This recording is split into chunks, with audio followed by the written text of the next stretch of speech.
हाँ जी, राम राम नमस्कार आप सभी को। राजस्थान क्लासेज के यूट्यूब प्लेटफॉर्म पर आप सभी का पुनः हार्दिक स्वागत अभिनंदन है।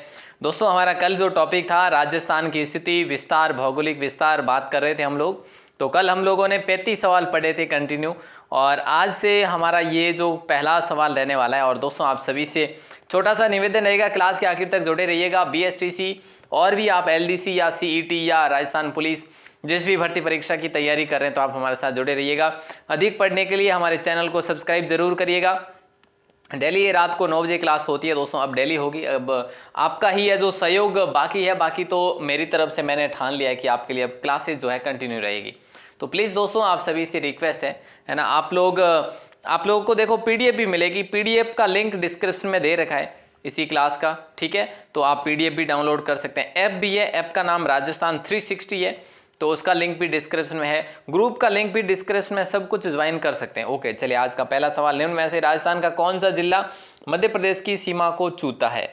तो दोस्तों, यहाँ पे आप सभी का राइट आंसर होगा चित्तौड़गढ़ भी है, कोटा भी है, झालावाड़ भी है। और कोटा की जब बात करें ना, तो कोटा जो है ना 2 बार मध्य प्रदेश की सीमा को टच करता है। तो यहाँ पे ऑप्शन डी आप सभी का लॉक हो जाएगा।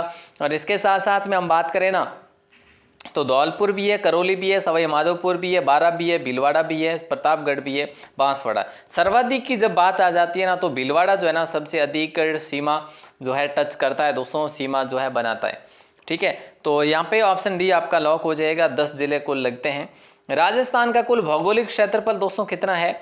देखो 132 140 वर्ग मील, 34 बाईस 39 वर्ग मील, 132 440 वर्ग मील या 133 140 वर्ग मील।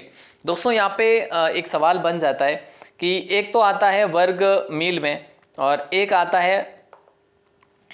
आता है 34 बाईस 39 वर्ग किलोमीटर, ठीक है। तो यहाँ पे आपको क्या दिखाई दे रहा है दोस्तों? वर्ग मील सब कुछ दिखाई दे रहा है। तो आप लोग ऑप्शन बी के साथ जा रहे हैं, वो गलत जा रहे हैं, क्योंकि अगर 34 बाईस 39 वर्ग किलोमीटर होता तो आपका सही होता। अब यहाँ पे वर्ग मील है तो गलत है।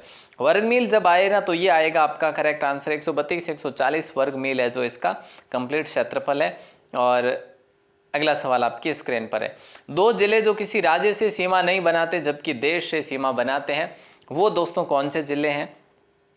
एक तो है अपना जैसलमेर, और दूसरा कौन सा है? बोले सर दूसरा तो सर बाड़मेर और बीकानेर है ना, बीकानेर होगा। बाड़मेर और गंगानगर तो ऊपर से राज्यों से भी सीमा बनाते हैं। तो इसमें तो कोई ऐसा है ही नहीं दोस्तों। 2 जिले जो राज्य से सीमा नहीं बनाते जबकि देश से बनाते हैं, जैसलमेर और बीकानेर किसी राज्य से सीमा नहीं बनाते, है ना दोस्तों। तो यहाँ पे ऑप्शन डी आपका लॉक हो जाएगा। ये बेहतरीन सवाल था भैया। अगला सवाल है 23.5 डिग्री उत्तरी अक्षांश तथा 70 डिग्री पूर्वी देशांतर रेखा राजस्थान के किन जिलों से होकर गुजरती है? तो यहाँ पे आपका राइट आंसर होगा ऑप्शन ए, बांसवाड़ा और जैसलमेर। दोस्तों, जैसलमेर 23.5 जो डिग्री हम कह सकते हैं, ठीक है। और फिर नीचे की और हम बात करें तो 30-12 हो जाता है, ठीक है। और इस प्रकार से जो है हम लोग सही करते हैं। यहाँ पे 78-30 यहाँ पे हो जाता है। तो ऐसे आप लोगों को याद रखना है, पूर्व उत्तर से दक्षिण और पूर्व से पश्चिम। ओके, क्लियर है। अगला सवाल देखते हैं। अगला सवाल क्या पूछा जा रहा है, देखिए यहाँ पे बांसवाड़ा जैसलमेर आपका सही आंसर था। अगला सवाल है क्षेत्रफल में राजस्थान का जैसलमेर जिला धौलपुर जिले से कितना बड़ा है? कल की ही क्लास में बात हुई थी हमारी, 12.6 से गुना जो है बड़ा है दोस्तों। तो यानी कि ऑप्शन बी आपका लॉक हो जाएगा। देखो, जैसलमेर का क्षेत्रफल है 38,401, और धौलपुर का जो क्षेत्रफल है वो है 3,034 वर्ग किलोमीटर। तो अब यहाँ पे आपका राइट आंसर क्या होगा, देख लो साहब, ठीक है। ऐसे में आप लोगों को याद भी रखने पड़ेंगे। और अगला सवाल है कौन सा जिला जो देश और राज्य दोनों से सीमा बनाता है दोस्तों? तो यहाँ पे देश और राज्य दोनों से सीमा बनाने वाला जिला गंगानगर है। और एक दोस्तों अगर देखा जाए ना, तो बाड़मेर भी है। बाड़मेर गुजरात और पाकिस्तान से सीमा बनाता है, गुजरात और पाकिस्तान से। और ऊपर से बात करें तो गंगानगर पंजाब से भी सीमा बनाता है। तो आपका जो है ना, इससे पाकिस्तान से भी सीमा बनाता है, ठीक है। तो यहाँ पे हमारे राइट आंसर दोनों हो जाएंगे दोस्तों, गंगानगर और बाड़मेर, ठीक है। चलिए अगला सवाल आपकी स्क्रीन पर है कि किस जिले की सीमा गुजरात से स्पर्श नहीं करती, वह कौन सा है?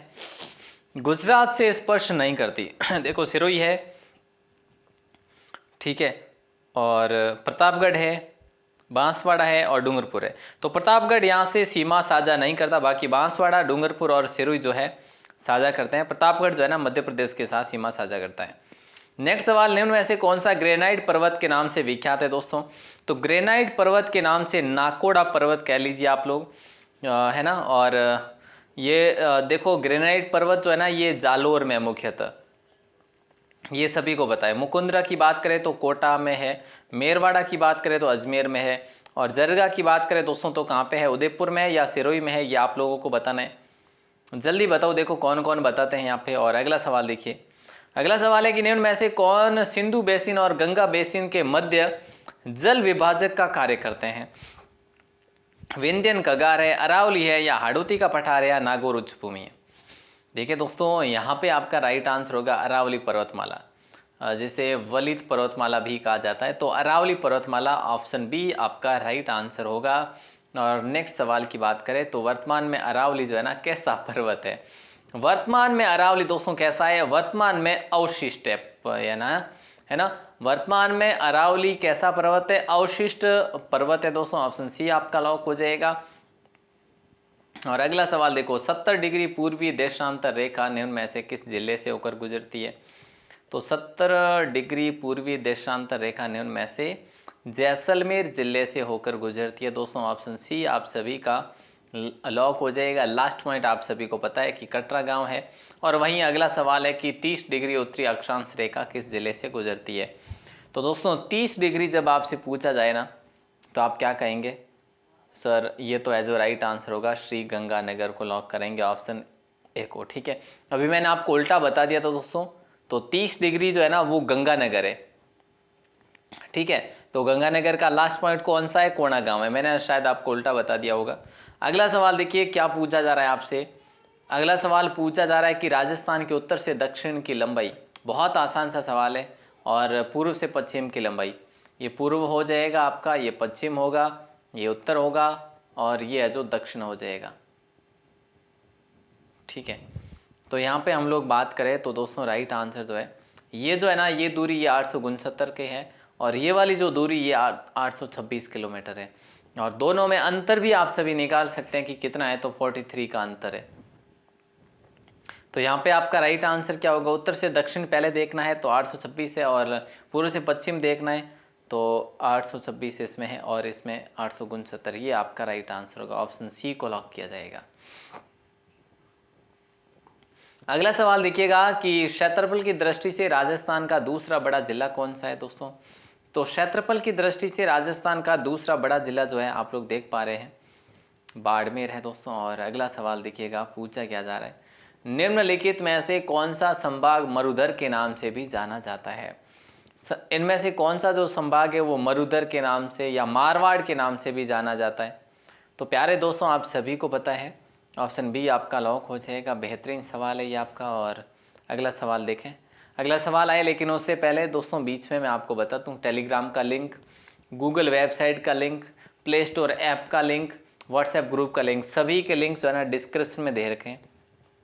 और अगर आप अलग अलग प्लेटफॉर्म पर जाकर सर्च भी करते हैं तो भी आपको मिल जाएगा कम्प्लीटली। ठीक है, ये फुल कोर्स है दोस्तों, मैं आपको बता चुका हूँ ऑलरेडी, निःशुल्क है। ये कहाँ पे मिलेगा? ये राजस्थान क्लासेस की वेबसाइट पर मिलेगा। गूगल पर जाकर आप टाइप करते हैं राजस्थान क्लासेस तो इस प्रकार का आपको सेक्शन देखने को मिल जाएगा। चलिए अगला सवाल है, निम्नलिखित में से कौन सा पर्वत आडा वाला पर्वत के नाम से जाना जाता है? आडा वाला पर्वत की बात करें दोस्तों तो आडा वाला पर्वत कौन सा कहलाता है? तो अरावली को ही करें, यहाँ पे ऑप्शन सी को लॉक कर देते हैं। अरावली की कुल लंबाई की बात करें दोस्तों तो कुल लंबाई कितनी है अरावली की? 692 किलोमीटर है। राजस्थान में कितनी है? 550 किलोमीटर है, यानी 80% हो गई। ठीक है, तो ये भी आपको याद रखना है दोस्तों, बहुत ही इम्पोर्टेंट सवाल है।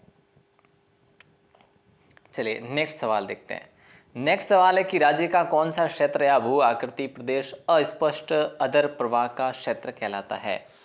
कौन सा भू आकृति क्षेत्र अस्पष्ट और अधर प्रवाह का कहलाता? तो पूर्वी और दक्षिणी पूर्वी क्षेत्र आपका लॉक हो जाएगा दोस्तों, ऑप्शन डी आपका लॉक होगा।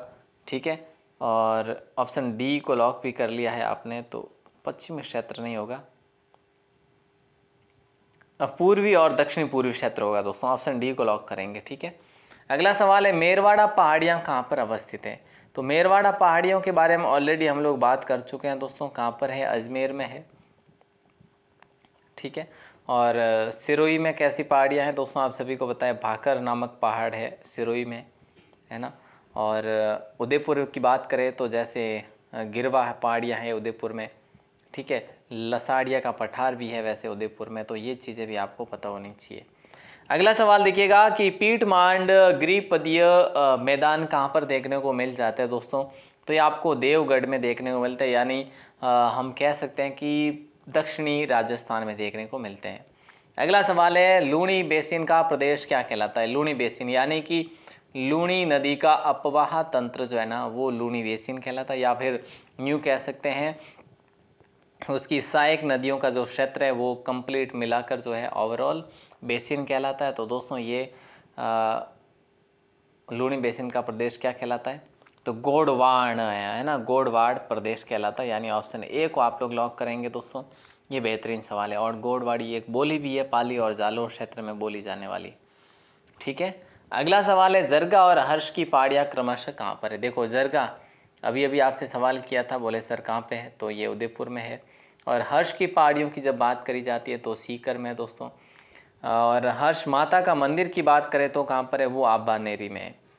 कहाँ पर है, आबानेरी। आबानेरी कहाँ पे है, दौसा में, वो अलग चीज़ है दोस्तों। ठीक है, ये सीकर में हर्ष की पहाड़ियाँ जो जहाँ पर जीर्ण माता का मंदिर भी है। तो यहाँ पे ऑप्शन ए आपका लॉक हो जाएगा बेझिझक। अगला सवाल है भोराट का पठार दोस्तों कुंभलगढ़ से गोगुंदा के बीच में। कुंभलगढ़ तो राजसमंद में, गोगुंदा उदयपुर में। तो यहाँ पे हम यूं ही कहें तो ऑप्शन ए को लॉक कर देते हैं, है ना। ऑप्शन ए को जो है हम लोग लॉक कर देंगे। औसत ऊंचाई 1225 किलोमीटर है। अगला सवाल है कि क्या हो रहा है यहाँ पे आज, हाँ देशहरो क्या है दोस्तों।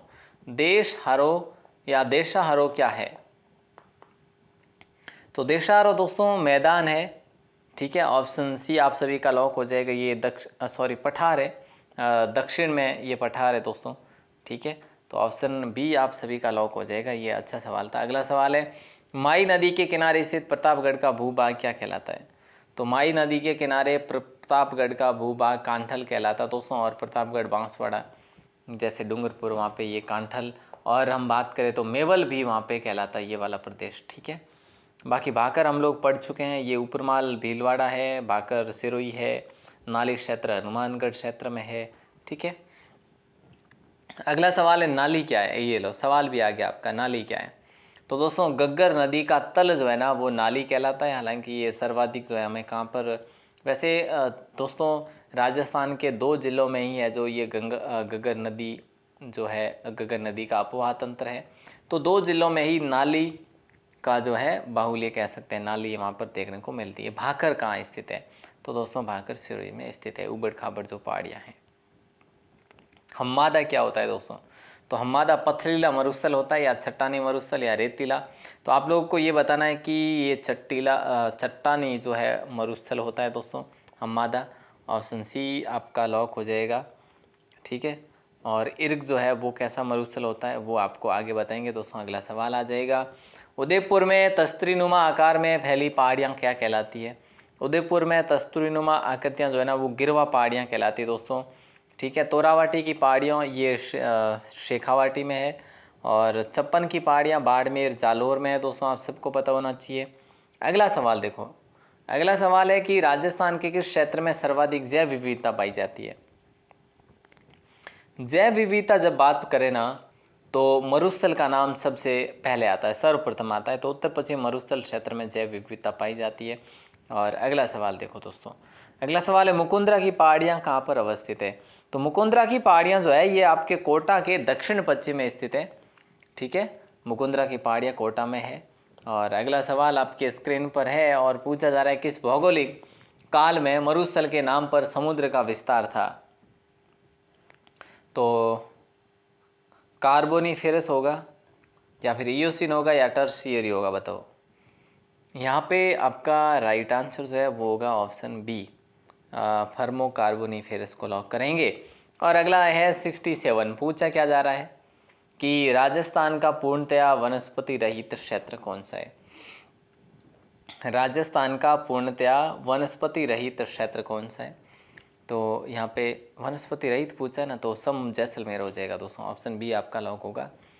अगला सवाल है मेरा क्या है दोस्तों। मेरा एक प्रकार की मिट्टी है, ठीक है। कैसी मिट्टी है दोस्तों, एक प्रकार की मिट्टी है जो कि ये अधिकतर हनुमानगढ़ साइड में पाई जाती है, ठीक है। हल्के पीले रंग की मिट्टी होती है।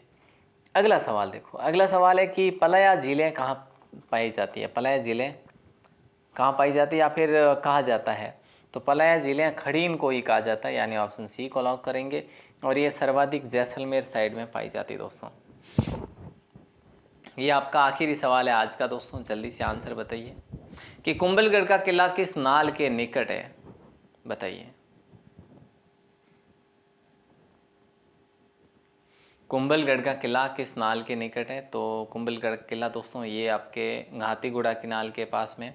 कुंभलगढ़ किले के निर्माण की बात करें, कुंभल देवी के लिए करवाया गया था। किसने करवाया था, कुंभा ने करवाया था दोस्तों। 1456 में इसका निर्माण पूर्ण हुआ, ठीक है दोस्तों। 1456 में इसका निर्माण पूर्ण हुआ, ठीक है ना। ये आपको याद रखना है क्योंकि 10 वर्ष लगभग इस किले को लगे थे। ओके, तो ये चीज़ें आपको याद रखनी है। जैसे जालीबाव जो है, उसका जालीबाव बावड़ी जो है यहाँ पर स्थित है दोस्तों, आप सभी को पता है। मामा कुंड जो है वो भी कुंभलगढ़ में ही स्थित है। और भी कुंभलगढ़ में जैसे कटारगढ़ है दोस्तों, आप सभी को पता है, जिसे मेवाड़ की आँख कहा जाता है। तो इस प्रकार के जो है आपको पता होना चाहिए, ठीक है। ये आपका आखिरी सवाल था। अब दोस्तों एक और सवाल देख लेते हैं। सबसे ऊंचा उड़िया का पठार कौन से ज़िले में स्थित है, तो ये आपका उड़िया का पठार जो है ना, ये आपके सिरोही में स्थित है, ठीक है, 1360 मीटर में। अच्छा, ये आपसे मैंने कल सवाल किया था दोस्तों कि संत धनाजी का जन्म कौन से ज़िले में हुआ था, तो इसका आपका सही जवाब जो था वो दोस्तों टोंक था, ठीक है। ओके दोस्तों, एक सवाल मैं आपसे पूछना चाहूँगा कि सावन भादो झील जो है ना किस जिले में स्थित है, किस जिले में है। इसका आंसर आपको कमेंट सेक्शन में देना है दोस्तों। मैं वेट करूंगा आपके कमेंट्स का। और आपसे एक छोटा सा निवेदन रहेगा, आप क्लास को शेयर ज़रूर कर लेना, जिससे मुझे संतुष्टि मिलेगी और मुझे बहुत कुछ मोटिवेशन भी मिलेगा कि आप लोग शेयर कर रहे हैं, आपका सपोर्ट दिखा रहे हैं दोस्तों। तो मैं क्लास को कंटिन्यू रखूँगा। आप किसी भी एग्ज़ाम की तैयारी कर रहे हैं अच्छे, लेकिन आपके लिए बहुत ही इम्पोर्टेंट ये जीके का सेक्शन होने वाला है, तो ज़रूर से ज़रूर हमारे साथ जुड़े रहिएगा दोस्तों और शेयर करिएगा, इसका आंसर ज़रूर बताइएगा। ऑल द बेस्ट आप सभी को। पहली बार हो चैनल पर तो सब्सक्राइब करके बेल प्रेस ज़रूर करिएगा। और बाकी जो भी ग्रुप वगैरह है, लिंक है, सभी डिस्क्रिप्शन में दे रखे हैं, ज़रूर देखना। धन्यवाद।